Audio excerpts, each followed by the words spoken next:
जो उन्वान पर हम बात करने जा रहे हैं वो काबिल गौर और काबिल ज़रूरत भी है।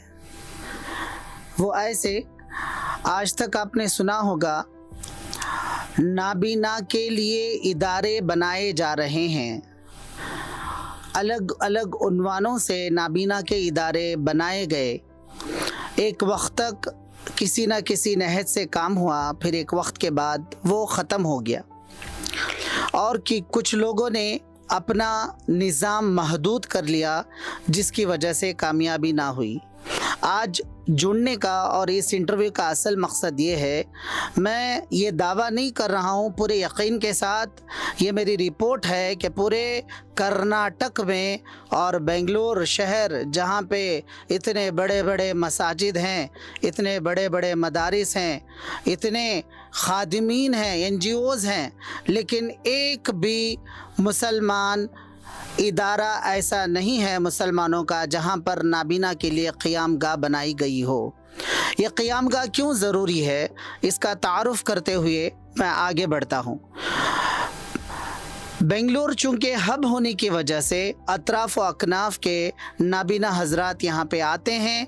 कोई तालीम की नीयत से आता है, कोई कंप्यूटर वग़ैरह फ़नून सीखने के लिए आता है और वो आकर किसी क़यामगाह में रुकते हैं। वहाँ पे उनके रहने और खाने का निज़ाम बनाया जाता है और अल्हम्दुलिल्लाह वो अपनी तालीम को मुकम्मल करके जाते हैं। ऐसा हमारा एक भी ना होने की वजह से मैं ये रिपोर्ट आपको पेश कर रहा हूँ। जो बच्चे बच्चियाँ हॉस्टल में रहती हैं, जो या तो ईसाइयों के हैं या गैरों के हैं, जिसकी वजह से उनके ईमान पर काफ़ी हमले होते हैं और ईमान के सिलसिले में काफ़ी कमज़ोर होते जा रहे हैं। उसकी नहज क्या है, किस तरह ये है, इसकी एक छोटी रिपोर्ट हमारे ट्रस्टी, नायब सदर, वाइस प्रेसिडेंट जनाब नासिर साहब से मैं सवाल करने से पहले हमारे ऑर्गेनाइजेशन का नाम भी एक तारुफ करा देता हूँ। इसी रुख को सामने रखते हुए हमने एक ऑर्गेनाइजेशन शुरू की है जिसका नाम है Umang foundation of the blind, for the blind नहीं, ऑफ द ब्लाइंड। इस सिलसिले में और आगे की गुफ्तगू हमारे वाइस प्रेसिडेंट जनाब नासिर साहब का करेंगे। जी नासिर साहब, अस्सलामु अलैकुम वरहमतुल्लाहि वबरकातुहू। पहले मैं आपसे सवाल कर लूं, जैसा कि आपने पूरी तफसील सुनी, इस सिलसिले में आप अपने तजर्बात और इतनी उम्र जो आपकी गुजरी, उनमें से कुछ वाक़यात का मुज़ाकरा कर लें। अल्हम्दुलिल्लाह, ये अब आप बोले कुरान का जो मसला हम लोग 2012 से स्टार्ट किए थे, जो फ़ोन पे चल रहा था, या तो सुल्तान शाह में हम लोग वीकली वंस आकर पढ़ रहे थे। पढ़ने के बाद कुछ करेक्शन हो तो फ़ोनों में ये करते थे। तो अल्हम्दुलिल्लाह अब तक चला। अब इसके बाद हम क्या चाह रहे हैं कि ख़ुद हमारा एक रेसिडेंशियल बिल्डिंग हो, जहाँ से हम खुद का पूरा स्टार्ट करके बच्चों को बाहर से ला के रख करके उनको कंप्लीट तालीम, जो मतलब दीनी हो और दुनियावी हो, इसका पूरा निज़ाम करने का हमारा इरादा है। इसीलिए हम लोग आज ये इंटरव्यू दे रहे हैं। आप मुझे ये बताएं, जो बच्चियां पढ़ने के लिए आते हैं बेंगलुरु को क्यों इंतखाब करते हैं? जी अल्हम्दुलिल्लाह, ये बहुत अच्छी बात है। ये बच्चियां ख़ासकर हमारे माशरे में, मुसलमान माशरे में बच्चों के लिए अल्हम्दुलिल्लाह गैर हैं, जैसे भी रह सकते हैं, लेकिन बच्चों के लिए ख़ास तर जो है ना, कहीं भी नहीं है। जो गैर से दीनी इदारे में जाकर रहते हैं, वहाँ रहते ही करते हैं, लेकिन उनको महफूज ये नहीं है वो। तो इसीलिए हमारा ये क्या ख़ास एक बच्चों के वास्ते हमें एक ये हॉस्टल बनाना और उनको रहने का, उनको कुछ अंदर सीखने पढ़ने का एक निज़ाम बने, ऐसा कुछ हमें इदारा करना चाह रहे हैं। और ये सिर्फ दीनी हद तक महदूद नहीं है, दुनियावी, जैसे मतलब उनको रोज़मर्रा की ज़िंदगी में जो ये आते हैं उसको सब ट्रेनिंग देना, ऐसे चीज़ें सिखाकर उनको इंडिपेंडेंट बनाना हमारा मकसद है। जनाब नासिर साहब, ये जो उमंग फाउंडेशन ऑफ द ब्लाइंड आपने शुरू किया है, इसका मकसद आपने बताया कि तालीमी हो, दुनियावी और आखिरी दोनों। इस सिलसिले में अपने ट्रस्ट के बारे में बताएं, कितने अहबाब आपके ट्रस्ट में हैं? नाबीना कुल 7 हैं, जो मतलब अलग अलग इसमें जुड़े हुए हैं, जो कोई मतलब मुलाजिम हैं और कुछ अपने खुद के कारोबार कर रहे हैं। 1-2-3 मुलाजिम में ही और हमारा जो of the blind for the blind बनने का मकसद, जितने भी बेंगलोर में इदारे हैं, चाहे वो गैर इनके हो, मुसलमानों के तो नहीं है, सब फार्दी बोल के बनाए। इसलिए हमारा मकसद जो है ना ऑफ बनाएंगे, ताकि हमारी ज़्यादा से ज़्यादा मतलब इसमें इन्वॉल्वमेंट हो और हमारी ज़रूरतों को हम पूरी कर सकें। इसका मकसद बनाने का ऑफ द ब्लाइंड यही है। तो आप ये बताना चाह रहे हैं फॉर दी ब्लाइंड जो बीना हजरात चलाते हैं, नॉर्मल लोग चलाते हैं, सेटेड लोग चलाते हैं, उनको इतनी हमारी ज़रूरत नहीं मालूम होती, वो सिर्फ हमारा इस्तेमाल करते हैं। ऑफ दी ब्लाइंड के ज़रिए आप ये बताना चाह रहे हैं हमें ज़रूरत भी जानते हैं, और सिर्फ पूरे कर्नाटक, पूरे शहर बेंगलुरु के कोई भी मज़हब के हों, जो भी हिंदुस्तान बिरादरी हैं, उनको आप खिदमत करना चाहते हैं, ये आपके बताना चाह रहे हैं? बेशक बेशक, हमें सिर्फ हमारा मुसलमानों का इदारा बोल के यहाँ तक महदूद नहीं होता। कोई भी आए, चाहे हिंदू, मुस्लिम, सिख, ईसाई, जो भी आए, उनको हर तरह की मतलब हमें खिदमत अंजाम देंगे उनको जी। और हमारे दरमियान हमारी स्टूडेंट सुमैया, मोहतरमा सुमैया भी साथ में है। मोहतरमा सुमैया जो थी वो अल्हम्दुलिल्लाह अपने ग्रेजुएट ख़त्म की हैं, और इस मरहले में अगर गाइडेंस ना हो एक नाबीना के लिए तो तालीम में कितनी मुश्किलें आती हैं, चाहे ब्रेल के एतबार से हो, स्क्रिप्ट बनाने के एतबार से हो, और दूसरे एतबार से हो। इस सिलसिले में मैं हमारे मोहतरमा सुमैया शागिर से दरख्वास्त करूँगा कि इस पर कुछ रोशनी डालें। अस्सलामु अलैकुम वरहमतुल्लाहि वबरकातुहू। पहली बात तो जज़ाकल्लाहु खैरन कि एक मौका मिला बात करने के लिए और हमारे व्यू पॉइंट्स को रखने के लिए। शेख नवाज़ हज़रत जो हैं, तो पहले दीनी तालीम से ही मैं शुरू करना चाहूँगी। तो जब मैं पैदा हुई थी तो अल्हम्दुलिल्लाह माशाल्लाह से मेरी फैमिली में कुछ फ़र्द थे जो उनको ब्लाइंडनेस की इशू थी। जैसे कि मेरे चाचू जो जनाब नासिर है, वो मेरे चाचू हैं, और मेरे 3-4 जो चाचू हैं। तो हुआ क्या कि मतलब फ़िक्र शुरू हो गई कि तालीम किस तरह से दे, चाहे वो दीनी हो और दुनियावी हो। तो वहाँ से स्ट्रगल शुरू हो गया मेरे पेरेंट्स का और मेरे बाकी एक्सटेंडेड फैमिली मेम्बर्स का। तो उसके साथ साथ माशाल्लाह से अल्हम्दुलिल्लाह से ये ज़रूरी हो गया कि हर एक लोग की तरह मैं भी एक नॉर्मल ज़िंदगी बसर करूँ। तो वहाँ से क्या हुआ था कि ब्रेल कुरान एक बाहरी मुल्क से मंगवाया गया था, और उसके बाद क्या हुआ, बहुत सालों तक, I think until I turn 19-20 years old, Quran पढ़ने का कैसा निज़ाम है, कैसा सिस्टम है, किसी को पता नहीं था जब कुरान था मेरे पास ऑलरेडी। तो मैं बरज़ुबानी पढ़ती थी। मतलब मेरे नाना, मेरे अब्बू, मेरे जो भी थे वो लोग मौलानाओं को घर बुलाते थे, बहुत पढ़ाने की कोशिश करते थे, लेकिन वो हो ना सका। बट फिर हुआ क्या कि मेरे चाचू को मिले नवाज़ हज़रत किसी एक इदारे में, और वो अल्हम्दुलिल्लाह he was the first person to learn in Karnataka to learn braille in Bombay, from Bombay.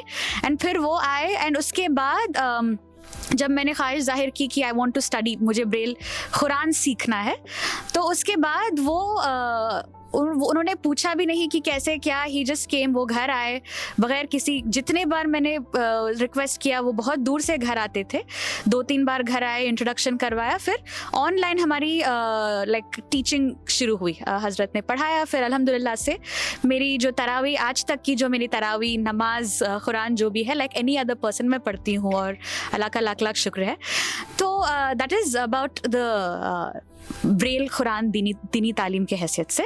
और दुनियाई तालीम जो है अल्हम्दुलिल्लाह आज अगर इस टाइम पे देखा जाए, कंपेयर टू हमारे जो चाचू और उनके टाइम के जनरेशन से लेके हमारे टाइम के जनरेशन तक, बहुत ज़्यादा इम्प्रूवमेंट है बिकॉज ऑफ टेक्नोलॉजी और बहुत से लोगों के काम की वजह से, गाइडेंस की वजह से। बट स्टिल अगर देखा जाए तो हमारे कौम में जो हमारा जो खल्क है एज मुस्लिम्स, हम लोगों को थोड़ी बहुत मेहनत करनी पड़ेगी in terms of visually impaired लोगों को कैसे प्रमोट करें, कैसे आगे बढ़ाएं।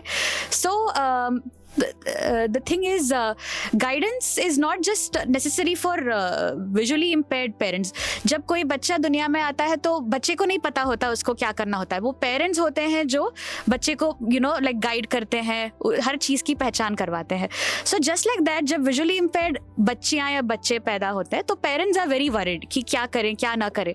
तो first things first, I think मैं एज अ स्टूडेंट नवाज़ हज़रत की इंडिविजुअल स्टूडेंट, जब हमारा पहले ग्रुप जुड़ा 2012 में, उस हैसियत से I think the first thing is parents को काउंसलिंग करनी चाहिए कि जब विजुअली इम्पेयर्ड या ब्लाइंड बच्चे पैदा होते हैं तो वी शुड ऑलवेज से अल्हम्दुलिल्लाह and say that it's not a big thing, पहले की तरह बहुत बड़ा मसला नहीं है कि वो क्या हो गया। तो उनको काउंसलिंग की ज़रूरत है कि फ़िक्र करने की कोई बात नहीं है। बहुत से ऑर्गेनाइजेशंस हैं, यू नो, पढ़ाई लिखाई होती है स्पेशली फॉर वुमेन, लाइक जो बोल रहे थे कि वुमेन के लिए ख़यामगाह बहुत कम है, हॉस्टल्स, रेजिडेंशियल एरियाज बहुत कम है, दैट्स इम्पॉर्टेंट।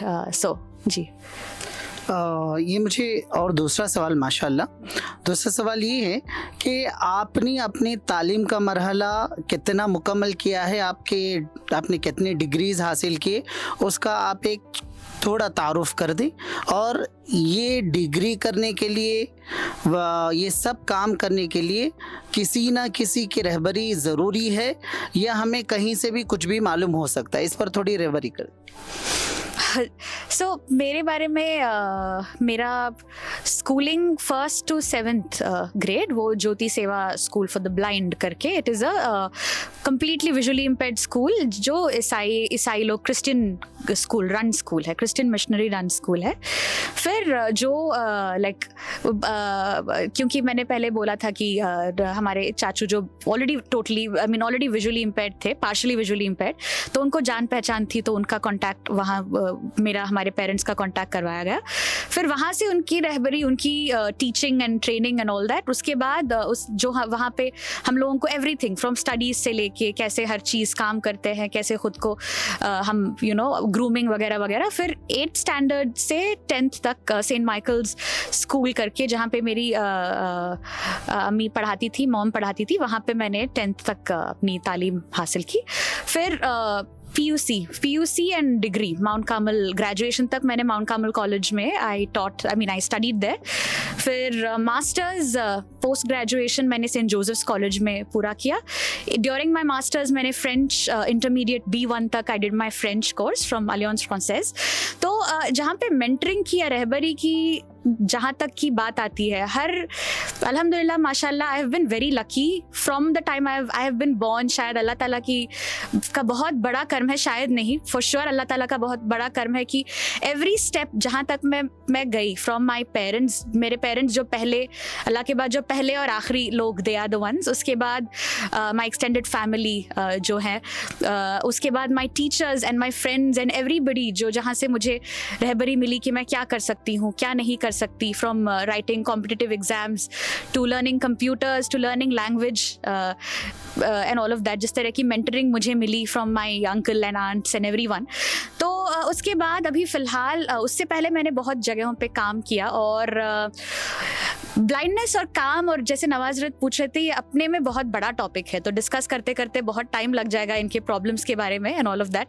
सो मेंटरिंग मिली बहुत से लोगों से, जहाँ पे जो फील्ड में काम करते थे कि क्या मुश्किलें होंगी, क्या प्रॉब्लम्स होंगी, क्या कर सकते हैं। तो मैं आई थिंक अराउंड 4 जगहों पे मैं काम कर चुकी हूँ, और फिलहाल I am doing my PhD, मैं अपनी डॉक्टरल स्टडीज़ पूरी कर रही हूँ। अभी I am in my 2nd year of my PhD। माशाल्लाह। तो आपको अपने दोनों के जज्बात और ख़यालात का जो इजहार हुआ आपके सामने आया, तो मैं आपका खादिम, नाबीना का खादिम सैयद नवाज़ मिफ्ताही, आपको मैं ये बताता चलूँ कि आज के दौर में फ़िलहाल हमारा एक रेसिडेंशियल हॉस्टल होना है, जहाँ पे बच्चियों के लिए और बच्चों के लिए जो दूर दूर से आते हैं अपने ग्रेजुएट करने के लिए, पढ़ने के लिए। जैसा कि मोहतरमा सुमैया ने कहा, उनको अल्लाह का फ़ज़ल था कि उनको रहबरी हो गई, लेकिन ये बात भी देखी गई है बहुत सारे इलाक़ों में उनको इल्म नहीं होता कि जैसे ही नाबीना बच्चा पैदा होता है या बच्ची पैदा होता है तो गमज़दा हो जाते हैं। उनको लाना, उनको पढ़ाना, उनको ख़ुद कफ़ील बनाना, कोई मदद करे तो क्या करे, 1000 2000 ये नहीं, बल्कि उनको तालीम में क़यामगाह में रख कर उनकी दुनिया और उखरवी तालीम करा कर उनको आज के मुआशरे और सोसाइटी के बराबर बनाने की कोशिश हो रही है। उसी मकसद को लेकर लेकर उमंग फाउंडेशन ऑफ द ब्लाइंड खड़ा हुआ है। आप तमाम हजरात से आजिज़ाना मुअद्दबाना दरख्वास्त करते हैं, अगर कोई साहब सदक़े जारिया के तौर पर इसमें जुड़कर हमारी मदद करना चाहते हैं तो इंशाअल्लाह सुम्मा इंशाअल्लाह हम उनको अपने साथ लेकर मुस्तकिल एक क़ियामगाह, तालीमगाह और वो जो तारीख़ में लिखी जाएगी और उनका काम लिखा जाएगा, ऐसा काम करने की कोशिश करेंगे। जज़ाकल्लाह। अस्सलामु अलैकुम व रहमतुल्लाह।